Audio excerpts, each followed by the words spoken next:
Bonjour à tous amis traders, j'espère que vous allez bien. Bienvenue dans cette nouvelle vidéo, donc vidéo dans laquelle on va parler tout simplement des résultats, des prévisions de la semaine. On va voir ensemble ce qui s'est passé sur les marchés financiers. D'accord, donc avant toute chose, encore une fois, n'hésitez pas à vous abonner et à partager la chaîne. Si vous avez des questions, n'hésitez pas aussi à les laisser en dessous de la vidéo dans les commentaires et likez la vidéo si elle vous a plu, ça fait toujours plaisir. Donc on va se retrouver comme d'habitude devant les graphiques juste après l'intro. À tout de suite.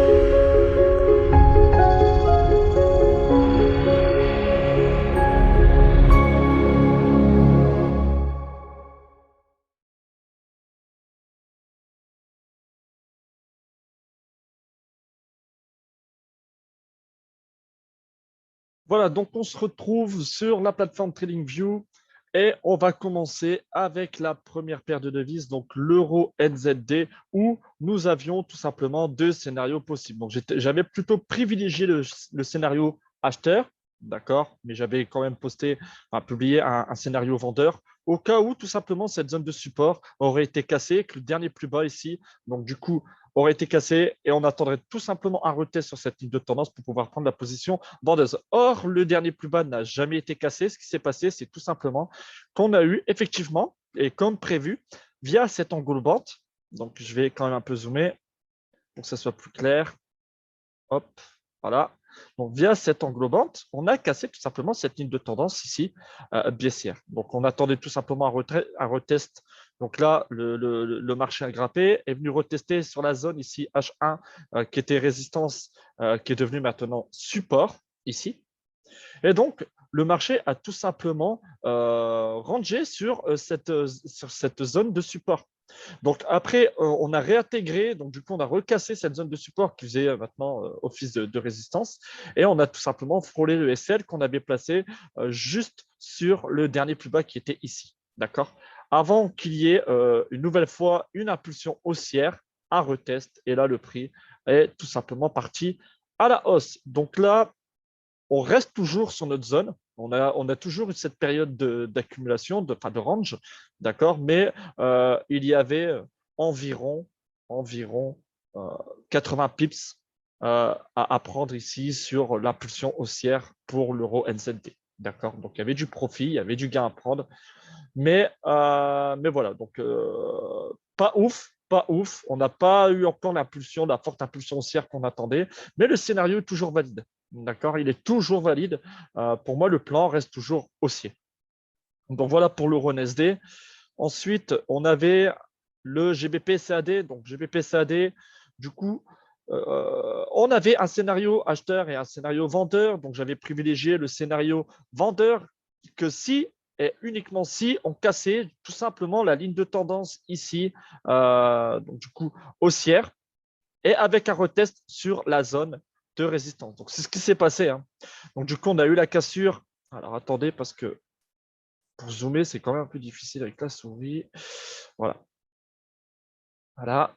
Donc, on a eu ici la cassure et on a eu le retest. Donc, on a eu le retest sur les derniers plus hauts. Donc, sur cette zone, vous voyez ici, on est venu mécher sur la zone de résistance et ici, on pouvait rentrer en position à la vente. Donc là, potentiellement, il y avait, sur la chute, il y avait une centaine de pips à se faire. OK. Donc, une centaine de pips à se faire. C'est prenable, d'accord. On ne va pas cracher là-dessus. Donc, 100 pips, au pire des cas, ceux qui ont sécurisé sont peut-être sortis à ABE, mais voilà, donc il y avait 100 pips potentiels à se faire sur la position vendeuse. Donc, pas de scénario acheteur. Pourquoi? Parce qu'on ne casse pas la zone de résistance qui est ici. OK. Donc, on reste sur le scénario vendeur. Donc voilà, donc, pour GBP CAD, il y avait une centaine de pips à se faire à la cassure et au retest de cette ligne de tendance. GBP, JPY, donc là aussi, pareil, à peu près le même setup. Donc là, on attendait tout simplement que le prix sorte de ce canal baissier et qu'on casse cette zone de support, d'accord. Donc c'est ce qui s'est passé, hein. Donc on a cassé cette zone de support et on est venu retester. Donc là, il faut office de résistance. Et donc du coup, bah là, on pouvait prendre la position vendeuse. Donc le SL, bien sûr, il était un peu plus haut. Bah, ouais, il était un peu plus haut. De toute façon, on ne l'aurait pas touché. Et du coup, bah, le prix a réagi comme on voulait, hein. Donc, du coup, cassure de cette zone de support, retest sur zone de résistance. Et là, il y a une soixantaine de pips, 60 pips tout pile à prendre depuis notre point d'entrée. D'accord? Donc là, c'est toujours le scénario vendeur qui a été validé. Donc le scénario acheteur, il fallait tout simplement être patient parce qu'il fallait tout simplement attendre ici la belle cassure, une franche cassure de cette zone de résistance et que le prix vienne retester, vienne se replier pour prendre la position sur la zone qui serait du coup support, ok, pour une position acheteuse. Donc là, voilà, le plan vendeur, il est toujours valide pour moi. Je pense même que le prix peut encore chuter jusqu'au dernier plus bas qui est ici.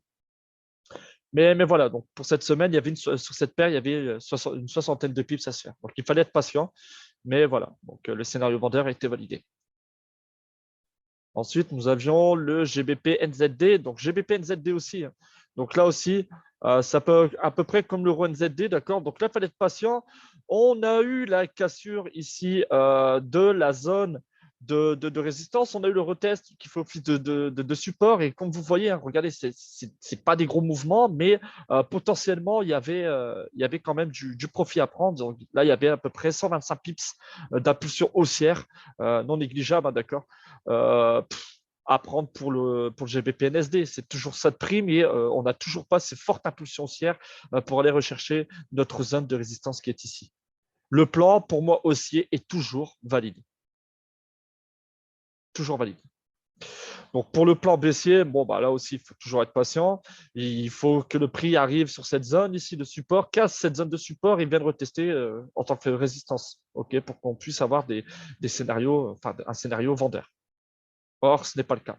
Donc là, on casse bien la ligne de tendance baissière, on casse bien ce niveau ici de résistance en H1 et on stagne sur notre point d'entrée, mais on a eu quand même une hausse où on pouvait prendre pas mal de profits.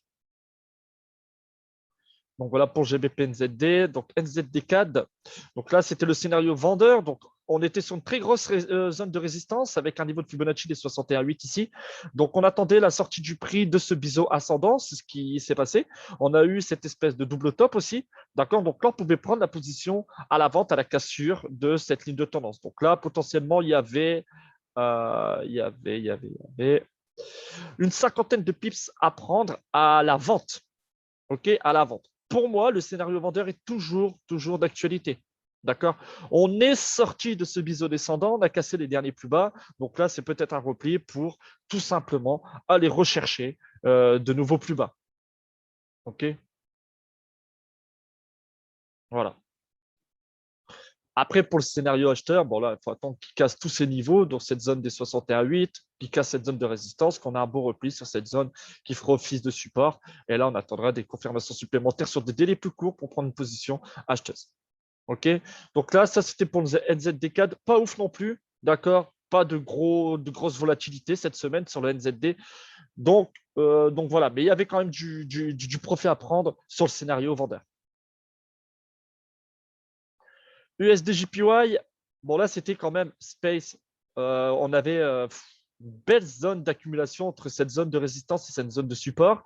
On attendait tout simplement la cassure de cette ligne de tendance, donc chose qui s'est passée, hein. Mais après, on attendait la cassure de la zone de support. Donc, pour les traders agressifs qui ont pris directement la cassure, bon là, potentiellement, il y avait, alors si je ne dis pas de bêtises, à la cassure, il y avait environ une cinquantaine de pips à prendre, excusez-moi, sur la position vendeuse. Mais ensuite, ceux qui attendaient le retest, bah, là, il n'y avait pas de confirmation. Donc, on a eu un beau retest, mais il n'y avait pas de bougie d'englobante ou quoi que ce soit de doji ou de rejet sur cette zone pour potentiellement prendre une position vendeuse au retest. Vous voyez bien qu'ici, on a une forte impulsion haussière, une grosse bougie haussière qui nous en empêche justement qui nous empêche de prendre la position vendeuse. Okay. Et là, le prix, qu'est-ce qu'il fait? Bah, il continue de grimper, allant même toucher notre aisselle sur la position vendeuse, d'accord? Mais en aucun cas, on aurait pu prendre une position vendeuse ici.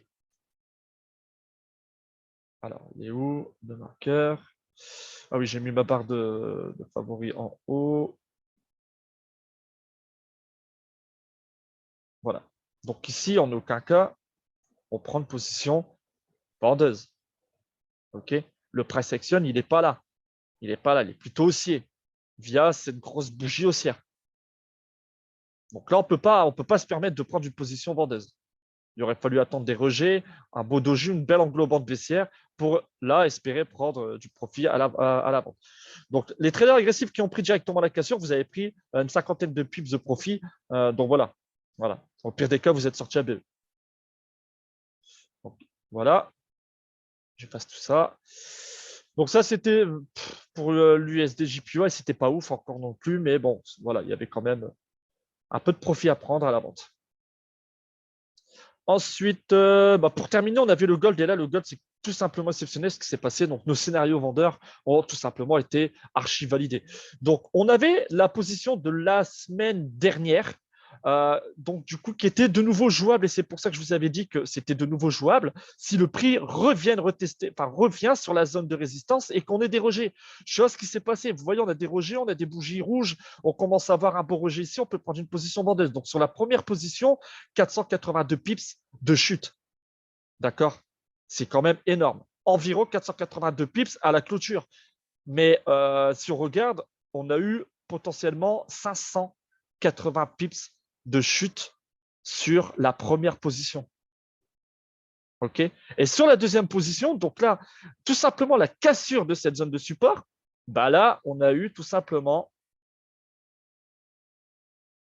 410 pips de chute. Donc, vous voyez, sur les deux positions vendeuses, là, il y avait de quoi faire sa semaine, juste sur le gold. OK? Donc là, c'était très simple. Hein. Donc, on avait bien le rebond sur la zone de résistance.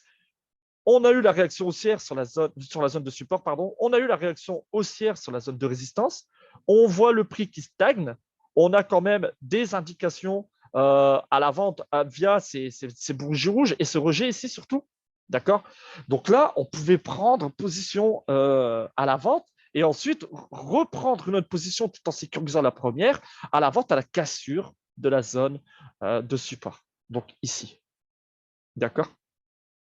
Et là, il y avait pas mal de profits à faire. Donc voilà pour le gold.